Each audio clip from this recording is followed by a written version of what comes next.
Hello! Excuse me. Hello! Welcome to this week's video blog. Um, this week's video blog is my wrap-up for February, and it's a short wrap-up because I only finished one book. I finished and read, or read but DNF'd two books. So I read one and I DNF'd the second one. So we'll do the DNF'd one first, and that was Broken by Willow Winters, and it's a dark romance. And I'll read you the little blurby blurb, and it's Broken by Willow Winters. Heartless, ruthless, stone-cold killer. That's me. I destroy anything in my path to get what I want. Then she showed up. Olivia Bell. She's sweet and innocent and in the wrong place and at the wrong time. Now she's mine, my property, I own her, given to me as a bargaining chip. She's not part of my plans, but plans change. Her pouty lips and gorgeous curves beg me to break her. Taking her lush, curvy body and ravaging it for all it's worth would be easy, but I want to earn her submission. It's addictive. I want her. They wanted me to break her. I am, and I'm enjoying it. Now they want to take her from me, over my dead body. Let them come for me. I'll kill them all. By the time I'm done, everyone will know she belongs to me. So this is the one that I DNF'd, and the premise, I love my dark romances, and it's weird because every dark romance that I've read, almost, except for the other one that I'm going to talk about, the heroine's name is Olivia. Olivia seems like a big heroine name in dark romance for some reason. And like I love the premise for this book, and I DNF'd it because I just found it. Excuse me. It was just too slow, in my opinion. It dragged on, and it didn't grab me. I wish I liked it more, but I didn't. I mean, like there's a scene where, like she comes upon him and she witnesses him killing some guy, and it turns out that they're part of like a ring of some kind of sex slaves, and in reality he's actually undercover, and the guy that he ended up killing was one of his best friends who was also a cop and undercover, and that was a really sad scene when you find out what was actually going on, different from like what she saw, and him having to kill his best friend to maintain his cover, and the best friend knowing it, and the best friend essentially making him do it, making him kill him, so that his cover doesn't get blown. That was a very sad scene. But there's a whole part where like he takes her, and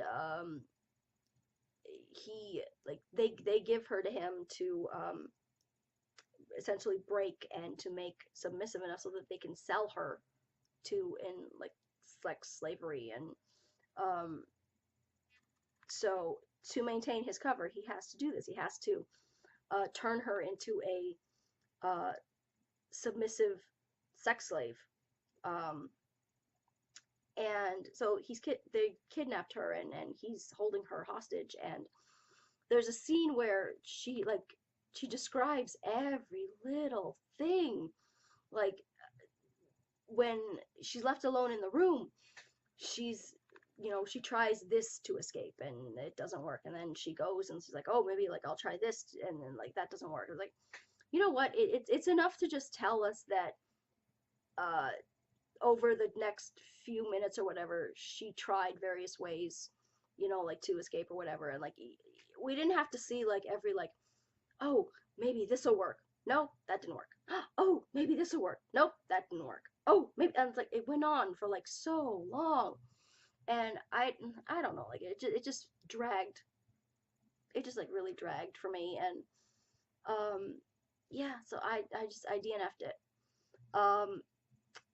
But before that, I read Bate by Jade West, and Now, this book I loved, and I'll read you the blurb for it.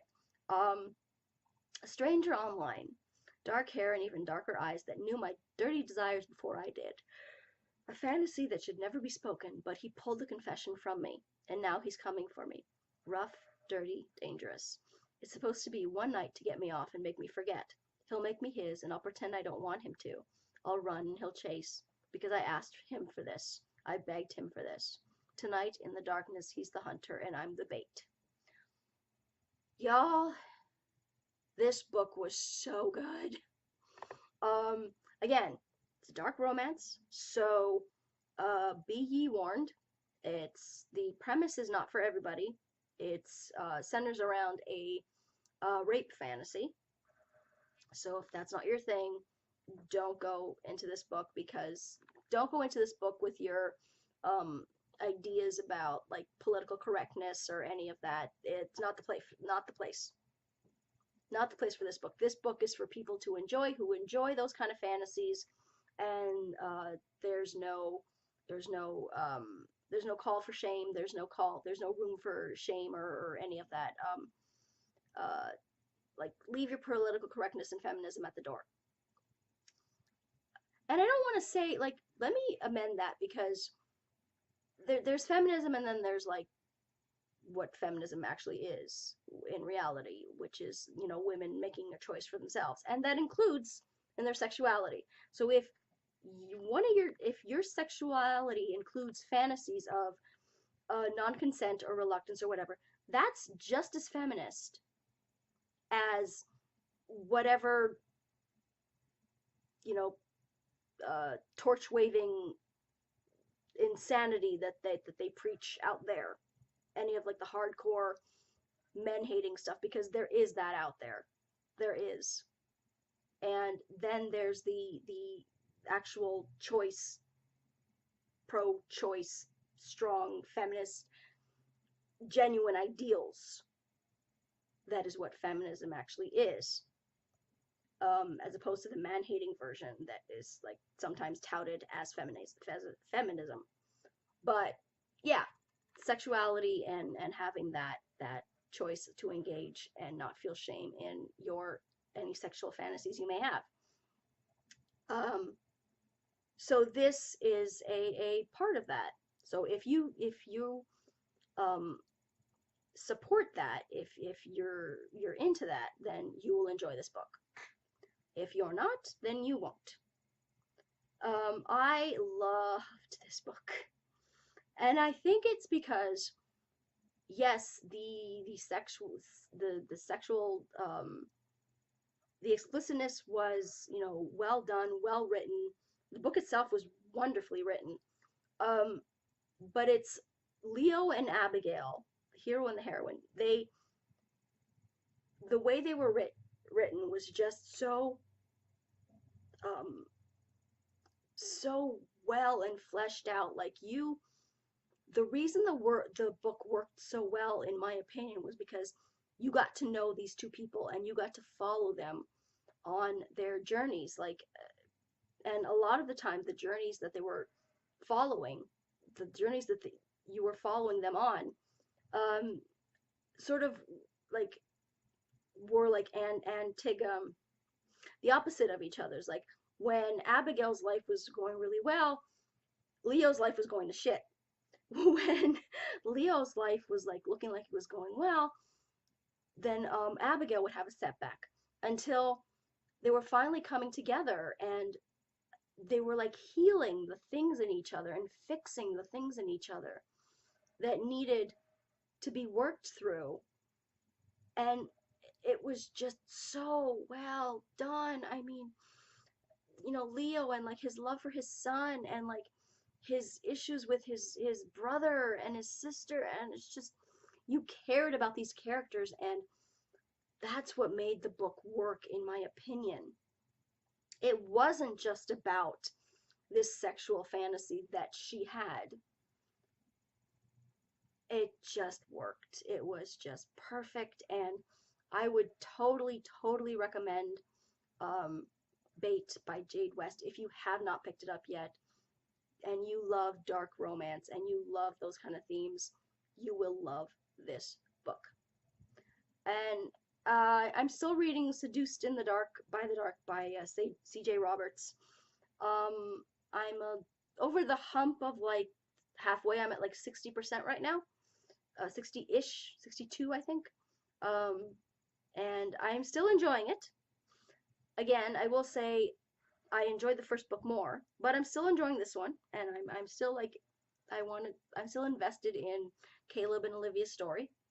Um, yeah, so I was saying before that like the dark romances and like her name is Olivia as well. Only in Bate her name is Abigail.